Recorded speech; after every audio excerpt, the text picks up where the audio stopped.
Thanks so much for joining us today for the November edition of Water Data Forum.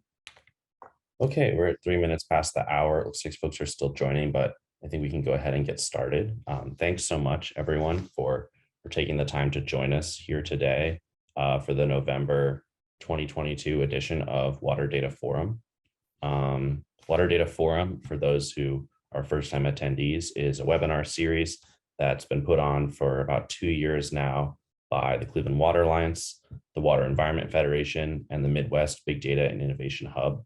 The purpose of this series is really to demystify various topics within the world of water data, engage with experts from a variety of backgrounds, and really talk about these issues and how they impact our businesses, institutions, and communities, so that folks are really able to understand better and work better, more effectively within this really broad impact space of water and data. As we dive into today's session, which is called Smart Water Equity, Data-Enabled Affordability and Justice, please feel free to submit questions using the Q&A function. We will have some time at the end for Q&A, and we'll be going to the chat, or sorry, to the Q&A to access questions. Feel free to drop comments or discussion points in the chat throughout to engage with folks attending and participating in the session. But just know that we're going to go to the Q&A first to find those actual questions that we'll pose to the panelists at the end.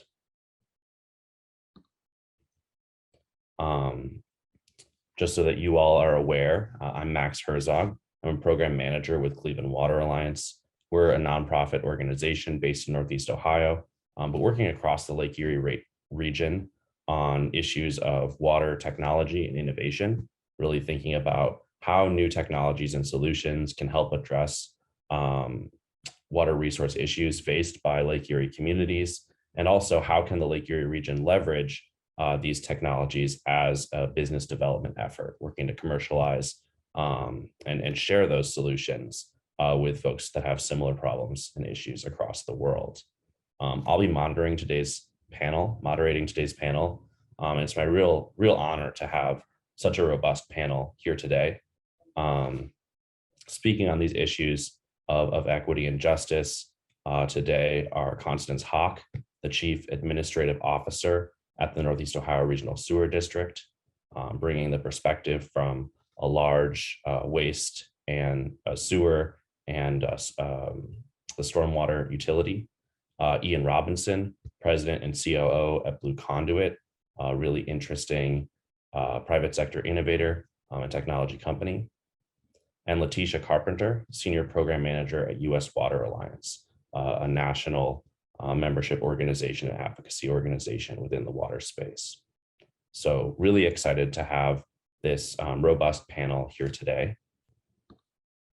And thanks so much for joining us again. If you want to get more information about the Water Data Forum, it is an ongoing series. We're in the process of planning next year's offerings now. And so if you want to stay updated on this topic or other topics that we're going to be pursuing in the future, or even to access the talks from the past, you can find them on the Cleveland Water Alliance website or on our YouTube. And the recording from today will be shared in that venue as well. So I'm going to stop my share here. And with that, I think we can really just dive into the panel discussion here. Thanks again so much for joining us today, Constance, Ian, and Letitia. I really just want to start with the broad question, which is, what does water equity mean for you in your life, but also in your work?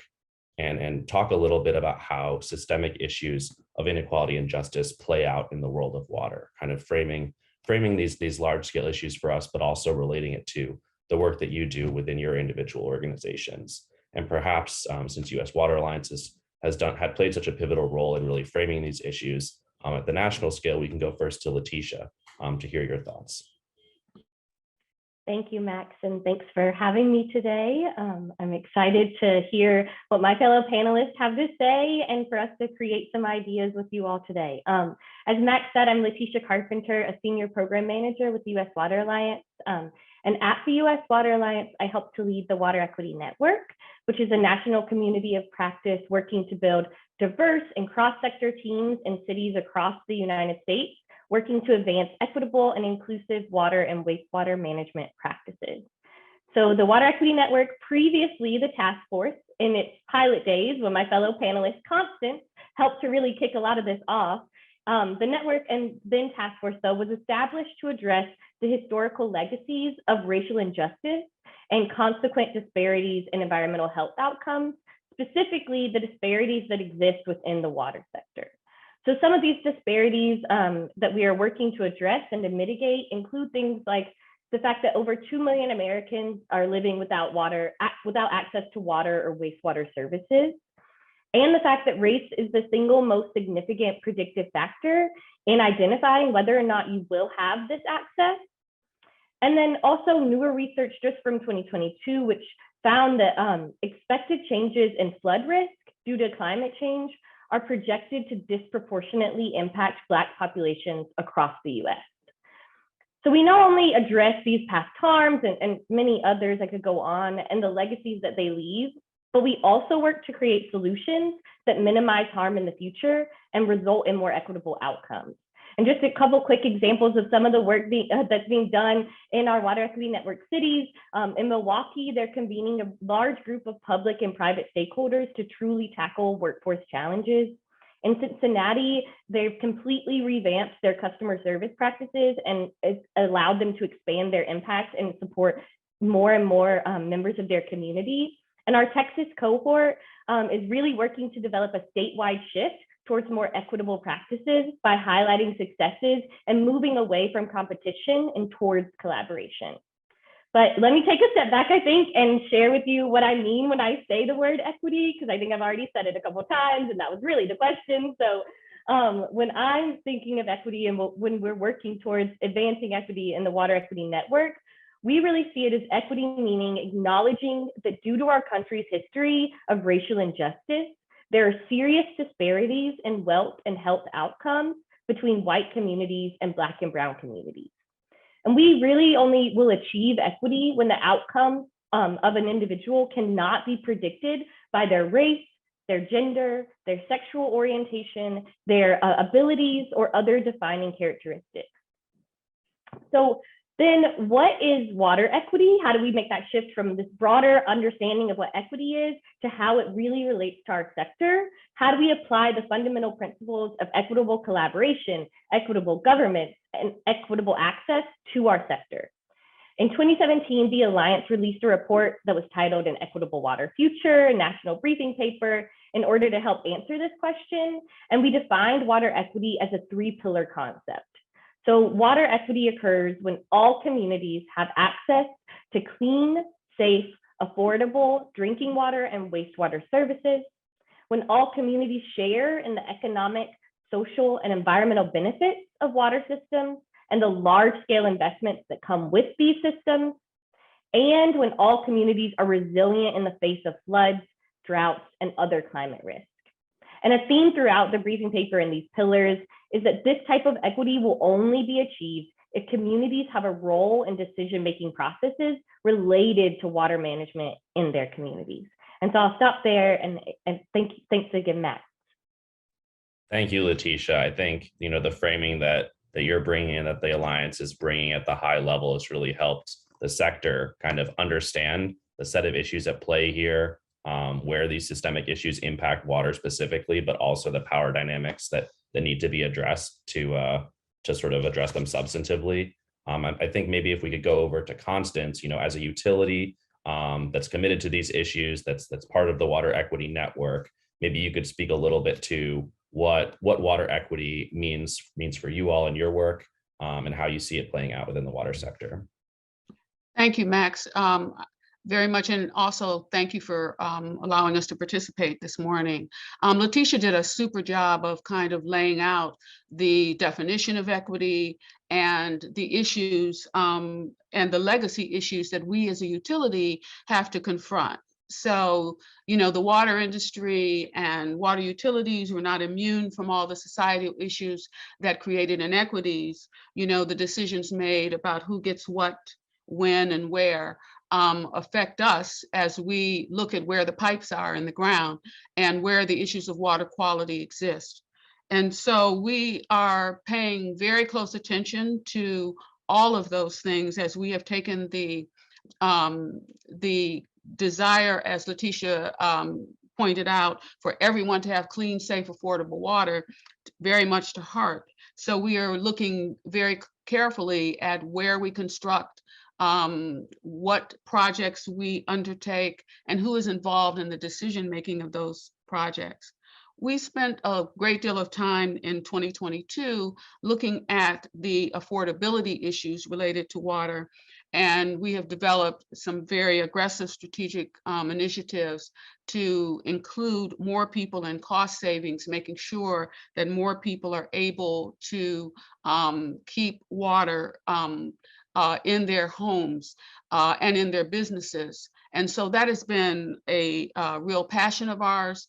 And we've also looked at all of our practices related to environmental justice issues and begun to look at how do we engage with the public such that it is a two-way communication. It's very truthful communication, it's timely, and it's thoughtful. So we are working very carefully with our communities. We are a wastewater and stormwater utility. We serve 1 million people, 61 communities, and the city of Cleveland here in Northeast Ohio. So equity is something we talk about almost every day here at our utility, and it is something that we are striving to work with as many partners as possible to make sure that equity is a reality in our community. Thanks so much for those thoughts, Constance. I think the work that the sewer district is doing really speaks to how this work needs to be progressing at the municipality level, at the local and regional level. I'm wondering, Ian, if you could speak, from your perspective as a technology company, someone that's serving utilities but also communities. What does water equity look like for you and your work?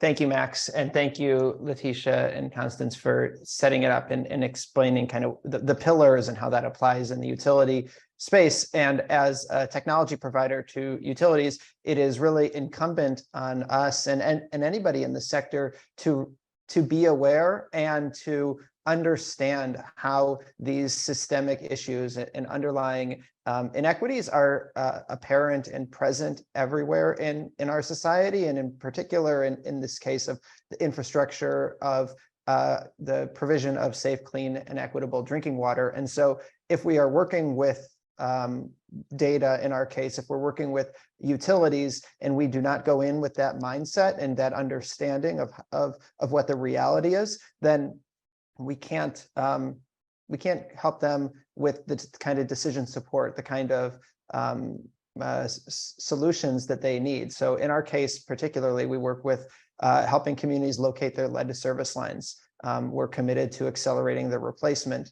But we also know that these pipes are going to be more concentrated in our work in vulnerable communities that have not had infrastructure investments made in them over time, where that kind of work that would have unearthed or that would have revealed the data in time leads to greater uncertainties and unknowns in such a case that those communities are underrepresented, not in many ways, but in this case, in the data that exists to make decisions. So we work with the water utilities to help overcome those barriers so that all communities are reflected in the data and they can replace all of the lead service lines. So that's an example of how it plays out, but really it's incumbent upon all in the sector and that are working towards this goal to be aware of those disparities that exist and work with all of the other partners to help overcome them. Thank you, Ian, and thanks to all of our panelists really for for framing these issues at a high level. I think the way you've laid it out, it's these really society-wide systemic issues that are in conversations across a variety of sectors, every day. It's these issues of racial justice, of climate change, of infrastructure investment, that are so salient for folks in a variety of sectors, but particularly for water, since this is sort of the front line of a lot of folks' experience in terms of environmental services and environmental justice or lack thereof.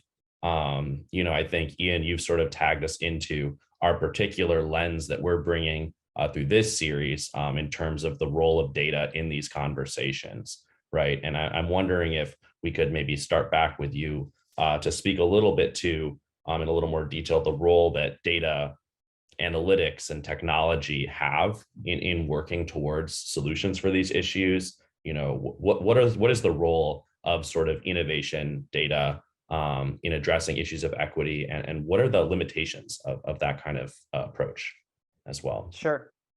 Thank you, Max. And yes, it certainly piggybacks on that first question. When you think about, decisions are going to be made based on data. It's based on the information that's available. The information is used in decision making, and any decision that is made can either advance or not all of these advance equity in the space. And it must be intentional, it must be concerted, and it also must be aware of what are the potential blind spots in the information that is there.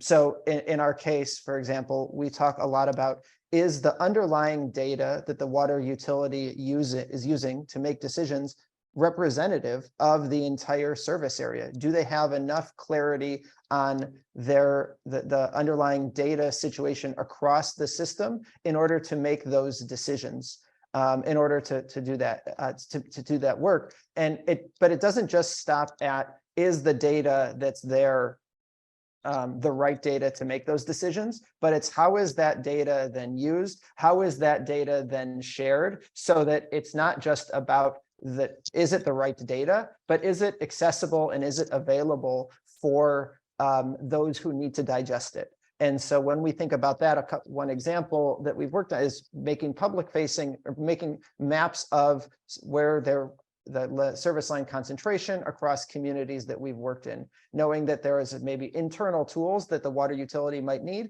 to use this information, and those are going to be different than the external tools that are going to be public facing. So we have worked with community groups we've worked in Flint and Toledo in making public facing maps, really in a co-design process to iterate on a public facing map, understanding that it's not just about making a map, but it's about making a map with a purpose that serves the needs of the community, and that it's actionable. And so having that iterative co-design process makes it so that it's not just about getting the data out there and making it public, but it's about making it in having those conversations and such a way that it's useful and usable by the community to make the decisions that they need, and empowering them towards being informed and being stakeholders in this conversation in the provision of the safe, clean, equitable drinking water. Yeah, thank you, Ian. I think you've really hit on some really key elements there, both looking at how bias in the collection and construction of data sets can really reproduce and perpetuate these same issues of inequity that we're talking about, and how that's a component that needs to be addressed, but also how the conversations about how data is used and how decisions are made, being able to think about those things and reframe those processes as more collaborative, and empowering the residents who are ultimately impacted by these decisions to participate more directly, kind of flipping that power dynamic is a key component of addressing these issues in an equitable way as well. I'm wondering, Constance, from your perspective, as within a municipality and a collection of municipalities, from the utility perspective, how do you see the role of data playing out in your efforts to address equity? And can you speak to some of these issues as well? Certainly. We use data a lot for any number of things in our work. Most recently, we've done a series of studies that looked at water quality issues throughout our service area. So we collected a lot of data using technology and also simply just walking streams and using computers to go into sewers to see where issues and problems exist. But just as Ian is saying, it's not so much the data, it's what you do with the data in terms of coming up with the solutions and who is involved in making those decisions about how that data is used. And so impact becomes a really important issue, the impact of any solution that you come up with. Who is it going to affect and how is it going to affect them? So as you're looking at solutions, something might look really great from an engineering standpoint, but may have a very adverse effect upon a community. And so are we talking to our customers, our neighbors? Are we getting their input when we make our decisions? And that becomes really important. And a very simple use of technology also is connecting with people. Technology gives us the opportunity to bring people together, to hear from people, to, in ways that become less onerous. And so I think data just has a really important role in just connecting us with our customers, with our neighbors, and using that input that we gain to make decisions that are sound. Yeah, no, that's really powerful. I think expanding and building on some of these themes that were evoked of using data to understand when projects may have inequitable impacts, but also to really hopefully flip some of these power dynamics and get folks more engaged in the decision-making process, getting the data in front of residents, and using technology as well to make those points of engagement more robust and more accessible. I'm wondering, Letitia, from the national perspective, how are you seeing data being leveraged in some of the initiatives that you're involved in or are watching closely? Yeah, absolutely. Thank you. And I mean, I'm just so excited we have folks like Ian and Constance in our sector really working on this in such incredible ways. And so I'm just really going to underscore some of what they shared and then share some examples from the Alliance. But as we were hearing from Ian and Constance, we really have to acknowledge community wisdom as important and necessary for understanding community needs. So it has to be technology and community inclusion. Like we have to respect and appreciate the importance of that type of inclusion. And so an example from some of the work at the Alliance is in our Preventing Water Shutoffs for Low-Income Families pilot project that wrapped a few months ago, and that the report will actually be coming out by the end of this week. So you can read more about this, but we really worked to use these methods of quantitative and qualitative data analysis to uncover things about the affordability challenges of our communities that we had not known before, and to begin to debunk some of the myths in our sector about the folks who are unable to pay their bills. So in this pilot project, we convened teams in each city made up of utility staff and representatives from community-based orgs and social service providers. So those working directly with those in need. And we were intentional about facilitating an equitable process wherein utilities solicited the input of community-based organizations to make their outcomes better and more informed, just as again, Ian and Constance really underscored. So in this pilot, utilities investigated things like the number of shutoffs, levels of debt, spatial distribution of unpaid bills in their city, both pre and post the COVID-19 pandemic, and then the effectiveness and reach of existing assistance programs. And through some of that data analysis, we found things like in many cities, 10 to 15% of accounts that were shut off had a disconnection in the past, meaning that they were probably dealing with ongoing financial struggles. About 2/3 of the shutoffs that we investigated got reconnected within one day. But we really need, that then begs the question of the next research question. We need to understand how people get that money to be reconnected. They may be going without other necessities like medicine or food, or they might even be taking out predatory loans in order to regain water access. And then there are shutoffs that last for days, weeks, or even months. Some accounts never got reconnected.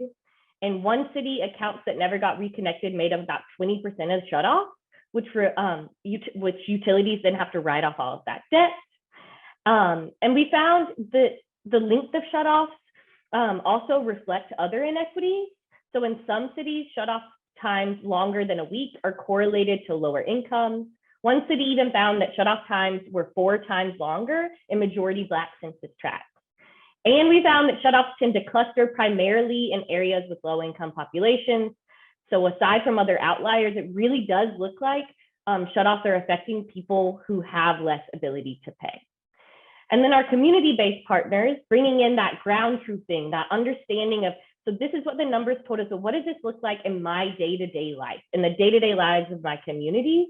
So they were able to identify ways in which qualitative research like interviews, focus groups, or surveys help to uncover and, like I said, kind of debunk some of these myths. So they found things like identifying ways in which, they found things like community partners really need to, community members have to deal with things like prioritization of bills. They have to, we identified the causes of falling behind, so major events, or was it chronic poverty, barriers to enrollment in assistance programs. They identified unique needs of their community, relevant trends, and how hard it was to reach renters. And then they also identified ways to establish new or strengthen old relationships with community members and key partners. They, time and time again, encouraged us to think about how we increase trust with communities in order to support them better. And so, as you can see from all the things that I'm sharing with you, it's both and. We really have to do both sides of it. We have to lean on folks like Ian and folks like Constance and folks like the communities that they represent to truly understand and use the skills and strengths of both quantitative and qualitative analysis. And I'll stop there because I really could talk about this forever, but I'll share more maybe in a later, when I'm answering some questions later from the audience. And again, that report's coming out soon. You can learn even more. Yeah, thanks so much, Letitia, and no need to apologize for speaking at length at this. It's really fascinating and I think powerful information for us to be learning about, and really looking forward to seeing this report, to getting that really in-depth look at it. But I think you're speaking to a couple of really key components, certainly reinforcing what Ian and Constance have said, but I think also diving into this idea that engaging with residents, with communities, with folks that are impacted by these issues is not just about flipping that power dynamic and trying to work to address these issues collaboratively, but also recognizing that their stories and their experiences are an essential data input to the process, right? It's not just that, technology companies or municipalities are bringing the data to people and saying, how are we going to address this together? It's that people have a lot of this information that folks in the decision-making space need to have in order to really make informed decisions and understand what the equity impacts look like and what the real barriers and pain points are for folks that are at these most vulnerable positions.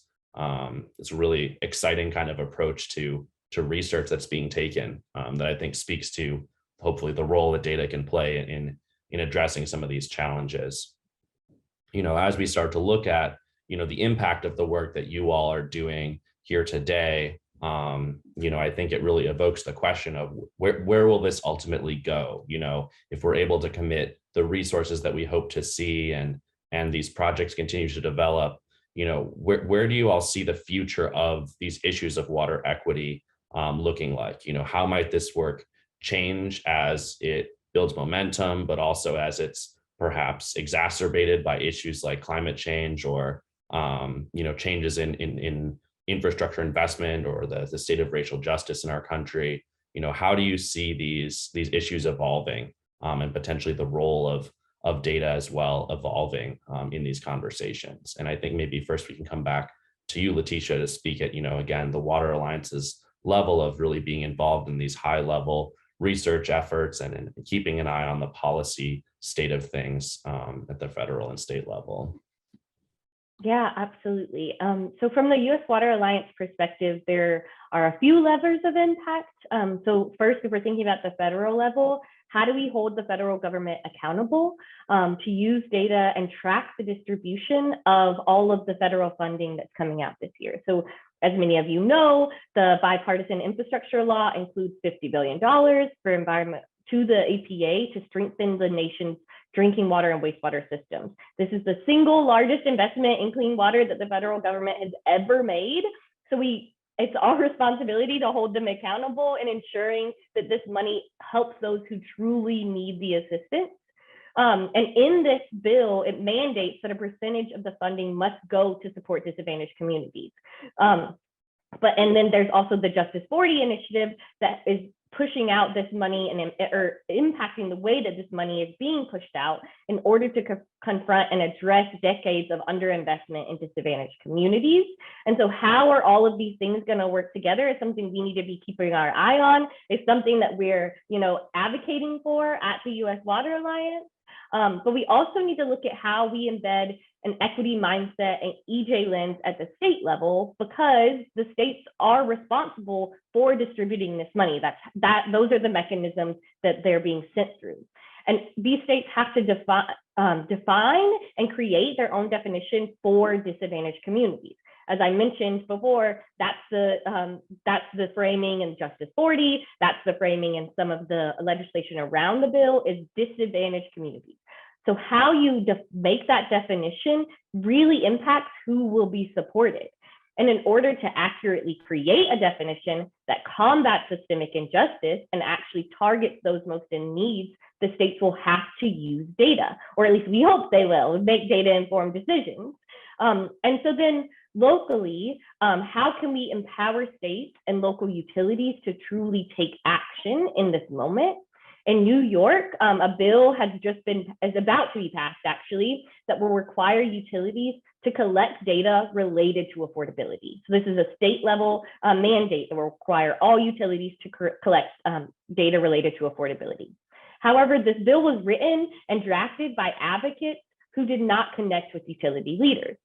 So there may be things that were not taken into account because there wasn't as much communication as there could have been for reasons that I mentioned before: lack of trust, lack of opportunity, all the things. But how can we improve on this in the future? And how are we thinking about this bill in New York possibly showing up in other states? Are utilities prepared to even collect this data? Who might they need to partner with and share resources with to truly, as Ian was saying, collect the right kind of data, use it in the right way with an eye towards equity? And then that brings me to kind of one of my last points, which is moving forward, centering data from the beginning is critical to honestly addressing equity.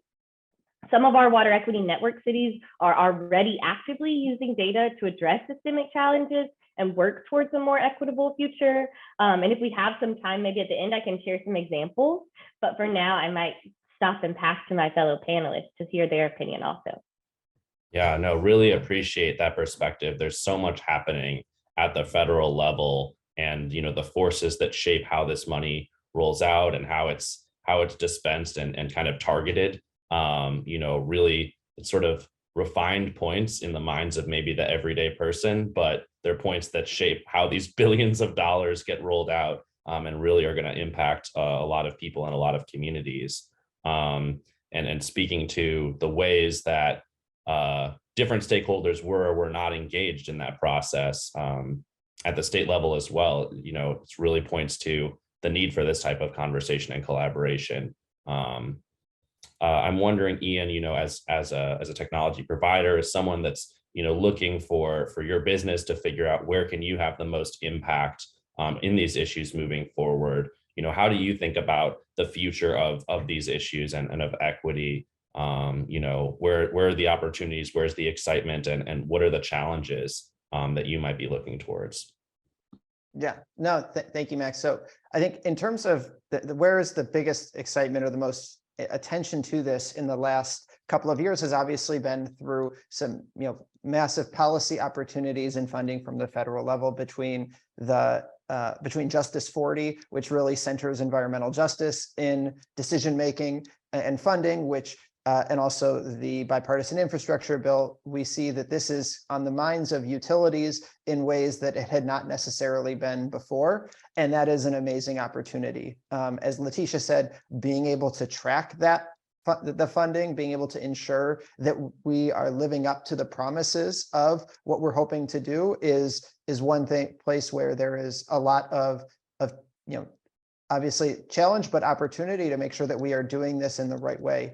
But I think that another part where it really needs to happen is so much of this is not dependent on federal policy. So much of this is dependent on and Constance will can speak to this. It is incumbent on the internal policies and processes and decisions that are made within the utilities by those who are providing these services to communities that can really move the barometer or move the needle in terms of centering equity in everything that is going on, not just on the funding opportunities that come down, but that these are things that are in every practice or in every decision that the water utilities are making, that there is an opportunity to either advance or not the conversation around equity. And so the energy is in where you see these examples at the local level from individual utilities and employees who are really making this a hallmark or making a commitment to advancing this in their work, because the policies are only going to get us so far, and doing this work just based on a mandate from a policy will not necessarily enshrine it in how our utilities are operating or our mindsets. It happens at the individuals and at the individual utility level to move this forward. Yeah, absolutely. Thanks for kind of honing in on that scale of impact and scale of conversation. Obviously, this movement at the federal level and opportunities at the state level can draw the attention of the conversation. But at the end of the day, this is going to be rolled out in communities and at the scale of communities, and the way that these issues are experienced is at that scale as well. And so, I'm wondering, Constance, if you could speak, from the perspective of a utility that's working with, a collection of communities in this case, to provide these critical services. How are you thinking about the future of these issues? Yeah, thank you. I think that what Letitia said about the federal government and the funds that are coming down, we're really excited about that, of course. Happy that infrastructure and water infrastructure and wastewater infrastructure is being looked at.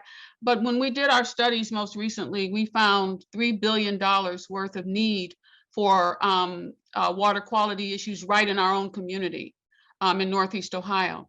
So, of course, we would love to have that $3 billion come from the federal government, but we as utilities have not really had federal support since the 80s.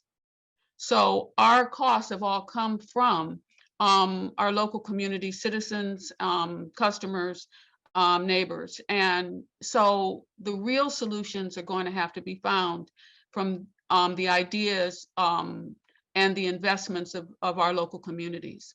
We're obviously going to go after every dime we can get to bring into our community from the federal or state level, but we also know that we need a strategy that is multifaceted. It cannot be just from one place will we find the solutions to these issues. So we've been focusing a lot on the barriers to, first of all, we have tracked affordability issues for 30 years. So we do have information about our customers. We know where the most need is in terms of cost saving, and we've offered cost saving programs for a long time. But lately, we've been very focused on the barriers to actually becoming enrolled in cost saving. And so, as I said, in 2022, we really focused on that as a central issue. And we've done a series of utility fairs where we invited not only the water department to join us, but also the gas and light providers in our community to actually go into a series of community sessions and actually enroll people on the spot into these programs. So we did 6 of them this year, and we served 942 people so far. It's a drop in the bucket in terms of what the need is, but it is something that has taught us a lot about what the barriers are. Sitting and talking to people has been extremely valuable for our staff to hear from people in terms of what their needs and their issues truly are. And to Ian's point, it informs us as we do our work on a day-to-day basis. It's our belief that running a quality utility is the first thing we can do for all of our customers for equity, to make sure that we are making decisions that are putting the customer in mind, to make sure that we are operating in a way that's fiscally responsible. So we continue to focus on that, while at the same time making sure that all the voices in our community are heard and are participating in whatever the path forward is. When you first asked that question, Max, I thought, I have no idea what the future is going to be. I'm thinking, wow, what's tomorrow? Yeah, don't know. But I know that we have to stay with the ultimate goal of clean, safe, affordable water. And if we put that in the forefront, we will make the decisions at the micro level, I feel, that will really make a difference. Yeah, I really appreciate that perspective and all the insights you shared there, Constance. I feel, from all of your thoughts, it seems like, yeah, the future is it's hard to divine at this stage. It seems like, we're making these big steps as a country to be making, scaled investments in water infrastructure for the first time in a long time and at a scale that's never been engaged before. But it's clear also from your comments that this scale is still, woefully insufficient to address the scope of these issues. These are really, big systemic issues that impact so many people, and involve so many, billions of dollars worth of infrastructure systems that have not received the support that's needed to make these changes and engage with these issues at scale, historically. And so it feels like we're sort of, at least what I'm getting from your thoughts is that we're sort of at the beginning of the road in a lot of ways, but that it's exciting that, maybe for the first time, as we're walking on this path, folks at a variety of scales are really thinking about the role of equity and the centrality of equity to delivering on this mission of clean and affordable water. And perhaps more than ever before, are considering data as sort of this guide point, that needs to be centered in making these decisions, and defining data more broadly is one aspect that I'm hearing from you all. Not just what are the numbers that we get from our meters, or from the bills that people are paying, but these stories that we can hear from community members about their experiences with their bills, with their service, and with the programs that are meant to serve them and make these more accessible, so that those can continue to be refined. But then also, y'all have spoken consistently to the power dynamics and how people, residents, the folks that are using these services and that we're trying to extend services to, can be in the room, and have data accessible to them, presented in an accessible way and just available, and also have their voices heard in making some of these decisions, so that it's not just their perspectives being used as data, but their decisions playing a role in the process.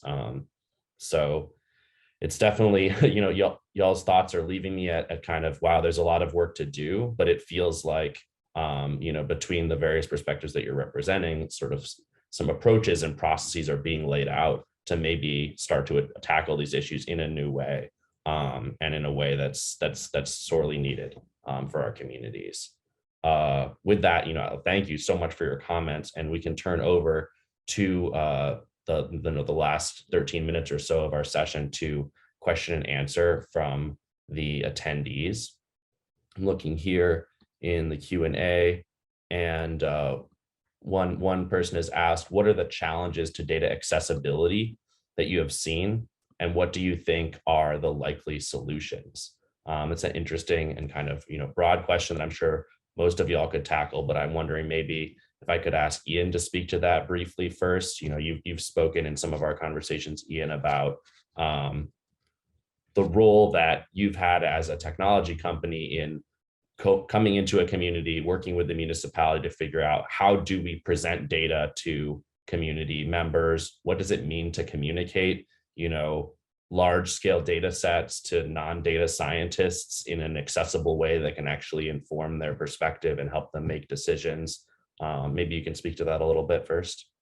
Yeah, absolutely. No, it's a great question. And I think when we see what are the challenges to data accessibility, there's both a challenge internally within the utility that the data itself is not accessible to the utility employees. It might be accessible to a small subset. It might live in the mind of somebody who's worked at the utility for 30 years and has never been written down. There's a lot of questions of accessibility both within the utility and then externally as well. And so I think when it comes to kind of this panel that is, I think, is more focused on the community part, but it's essential that that information be available within the utility too. So making sure that there are systems and processes and to extract that information, putting it not just on a tap card, putting it in a database that is accessible, that is understandable, that has a good data dictionary, such that current and future employees of the water utility will be able to understand what it means and what is going on. So that's kind of the first challenge of accessibility, is making sure that it's accessible within the utility as a first step to making it accessible more broadly. And then when we talk about making these more accessible to the external community, the questions are about kind of, one, having a mindset towards greater transparency. Now, in the federal funding that has become available in the new lead and copper rule, there are mandates for transparency that water utilities are required to make available, that there's a need to track and report on the implementation of projects over time. So that really is pushing utilities to do this in such a way. And I think where this happens is there needs to be those conversations in that mindset, that it's not just about making it transparent. It's about what is the story that is being told? How is that data to be used? Now, and you've seen this in different types of collaborations, both between community groups and with water utilities. And it also in water utility professionals and managers themselves who are committed to these principles of equity. So many of the examples that have come up in what Letitia has been saying and what Constance has been saying of examples of this kind of engagement, not just about getting community perspectives, but really centering equity, centering the data at those tables to help tell that story, to help make those decisions, is so critical. And that's going to happen more and more. So you've got both some policy levers, but you also have those kind of internal actors and internal motivations within the utility to make sure that that becomes something that's available within the utility and beyond. Yeah, no, thank you for sharing those thoughts, Ian. I think that's really insightful. We have another question coming in here from Larry, asking Letitia if you could speak more to the issue of getting utilities to come to the table to problem solve around data reporting requirements for affordability issues. Larry was involved in the law that was enacted in New Jersey and the one pending in New York, but in his experience, it sounds like water systems were not engaged in sort of writing that language or co-creating that language as the bill was moving through state legislatures. I know you spoke to some of the challenges in terms of now there's new requirements for utilities reporting. Utilities weren't necessarily engaged in creating those. Maybe you could speak a little bit to some ideas around how to get these institutions involved in crafting legislation that's going to impact them. Yeah, absolutely. I think that's part of the beauty of the cross-sector function of the Water Equity Network, and that we're trying to, make more common across the water sector by bringing in new cities and new folks. I think first, it is hard to talk about something when you don't have the information you need. So a lot of utilities don't collect data in a way that helps to inform these types of conversations. A lot of utilities don't or can't even in some states collect personally identifiable information down to the person level around things like someone's ability to pay, meaning like their income level or other things impacting their funds. They also, if you think about the history of our sector, it has been kind of, out of sight, out of mind. No news is good news. Pipes are underground. Let's be like that. Let's not be, front and center. And so I think that history of the way the business as usual practices have been going in our sector have led to a moment of needing to really unlearn some practices and relearn how to engage with community and with these types of opportunities as related to crafting legislation. And so in the Water Equity Network, we really support some of our utility staff and other city staff to go through trainings on equitable community engagement, to talk about how to make the mindset shift needed to even begin to engage in these conversations in a way that is safe for the community folks that they're working with, that respects the needs of their organization as well, because this is all a balancing act, balancing the needs of our community and also the financial needs to maintain service. And so I think a lot of it, to summarize, is really leaning on the skills and strengths that you do have and being willing to learn and say that you don't know some things.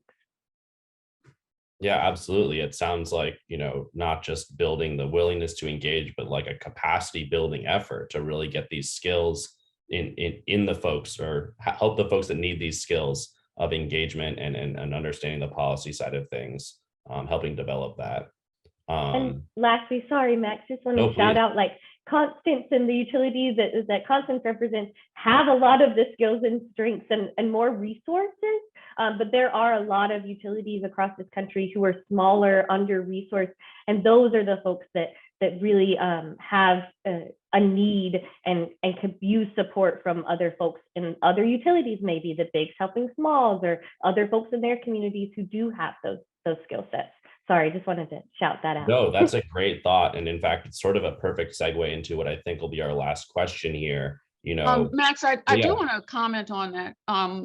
Letitia is absolutely right. I think the idea of making utilities aware of the needs of the community, but oftentimes I've been in these discussions a lot, and sometimes community leaders and even elected officials are not always as receptive to hearing the issues that the utilities face. Not many people understand, beyond turning on the tap or flushing the toilet, what actually happens and what is needed.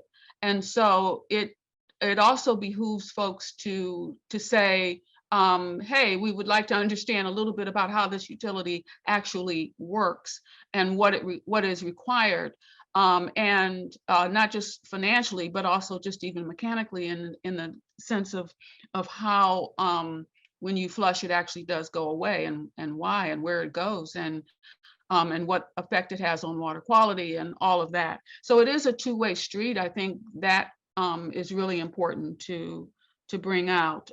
So we've really been working really hard to explain. For example, we went through a rate study and with our partners group that came out of the U.S. Water Alliance work, we had our rate consultant go through A to Z how we set rates, so people understand that. You don't have to agree with it, don't have to agree with the assumptions, but nevertheless to know how it actually is done. So I think it's a two-way street in terms of that communication. That's all I wanted to share. Absolutely. And I think, it speaks to, the dedication that the sewer district, that Northeast Ohio Regional Sewer District is bringing to these issues, that you've examined them so closely and started to develop some of these frameworks. And I think Letitia pointed out, aptly, that there are a lot of communities that may not have centered these issues for so long, and also may not be coming from areas where they have, the large constituencies and the larger budgets that allow them the capacity to engage with these. And I think that plugs into this last question here, which is, what are some practical steps for a utility to get started to identify equity issues and work to address them? And it seems to me that, having this capacity, and the will to engage with these issues, the sewer district has established something of like thought leadership here, where you have, some concepts and some frameworks for how utilities can engage. And I think U.S. Water Alliance is bringing together folks like this at the regional level. So maybe I'll pass it to Constance to see if you have thoughts first, and then if we have time, Letitia would love to get your thoughts as well on, how does a utility start, in really trying to go down this road of identifying and addressing equity issues. I really think it's just a matter of starting with talking to your customers. And you can do that in a random way. You can just do a random sampling, invite people in for focus groups. I can't imagine that would cost anything. And, or even get them on Zoom or, Teams, and start talking to people and asking questions. And I think that, and then I recently spoke to the head of our city council here in Cleveland, and he talked about how important it is to go where people are. So, we've had construction projects throughout the what's called the inner city of our community, and we've done pop-ups where we'll go and sit on a corner where one of our construction project is and put chairs up, and people come by and we talk to them about what's going on right in their community. Or you go to where they are, like the grocery store, because that's someplace everybody goes, and you put a table up and you talk to people about what are their issues around water. So going to people where they are, I think, is the first, and asking questions and listening, I think, is the first step, or could be a first step. Yeah, absolutely. I know we're just at like 1 minute left. We could go a minute over. Letitia, if you have any thoughts you want to share as we wrap up here. Well, what Constance shared is amazing. You don't know what you don't know, so get out there and ask. And also, I think there are other data collection and analysis you could do, like disparity studies, to truly understand how you're distributing funds, who is receiving contracts, how are you, go through your procurement and contracting data as well to see not only how are you impacting your customers or your ratepayers, as we like to call them in the sector, but also how are you impacting your local businesses and those that could truly benefit and find multiple benefits from the large scale infrastructure investments that we have.